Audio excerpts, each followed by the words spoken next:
చంద్రబాబు నాయుడు గారు అంటే డెవలప్మెంట్ అంటే చంద్రబాబు నాయుడు గారు అంటారు కదా, దీన్ని ఎలా చూస్తారు? ఈరోజు ఆంధ్ర రాష్ట్రంలో నిరంకుశ పాలన,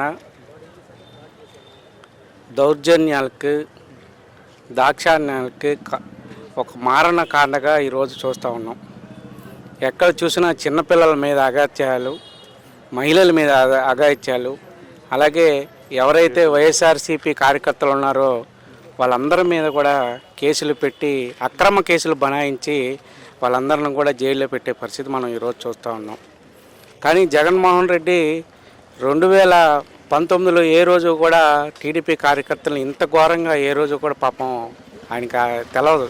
ఈ రకంగా కూడా ఏది ఫేక్ కేసులు పెట్టి ఇలాగ ఇబ్బంది పెట్టొచ్చని పాపం ఏ రోజు కూడా కులం చూడడం, మతం చూడడం, ప్రాంతం చూడడం, జెండా చూడడం అని చెప్పి ఆ రోజు జగన్మోహన్ రెడ్డి గారు ఏదైతే ప్రతి ఒక్కరికి కూడా పథకాలు ఇచ్చుకుంటా ఆయన అభివృద్ధికి ఒక మార్కుగా పాలన సాగించాడు.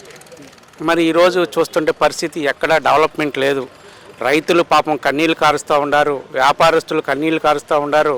ఈరోజు రియల్ ఎస్టేట్ లేక ఆ రియల్ ఎస్టేట్ మీద ఆధారపడి ఉండే అనేక విభాగాలు కూడా ఈరోజు బాగా నిరంకుశానికి పాపం డెవలప్మెంట్ లేదు అంటారు. కానీ ఆయన విజనరీ నాయకుడు అని చెప్పేసి అంటా ఉన్నారు.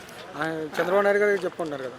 విజనరీ నాయకుడు అంటే ఏదండి, అమరావతిని ఒక బూచిగా చూపించి ఇప్పుడు చూస్తున్నామండి. ఈ విజయవాడ నగరంలో ఎక్కడా కానీ రియల్ ఎస్టేట్ అనేది, ఈ రియల్ ఎస్టేట్ మీద ఆధారపడి ఉండే ఎవరైతే కార్మికులు ఉన్నారో వాళ్ళందరికీ కూడా ఎక్కడా కానీ పనులు లేవు. ఓన్లీ అమరావతిలో, అదేనా అమరావతి కూడా గట్టిగా వాన పడితే ఎక్కడ రోడ్ల నిండా నీళ్లు.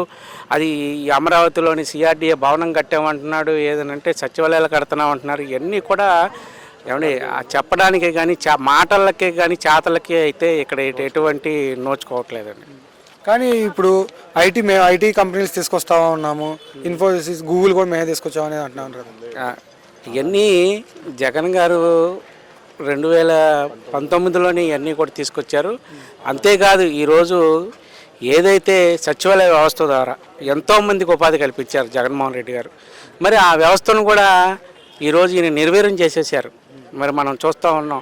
మా గవర్నమెంట్ రాగానే వాలంటీర్లకు 10,000 ఇస్తామని చెప్పి అనేక మాయ మాటలు చెప్పి ఈ రోజున ఆయన అనేక రకాలుగా ప్రజలు ఇబ్బంది చేయటం మనందరం చూస్తూ ఉంటాం.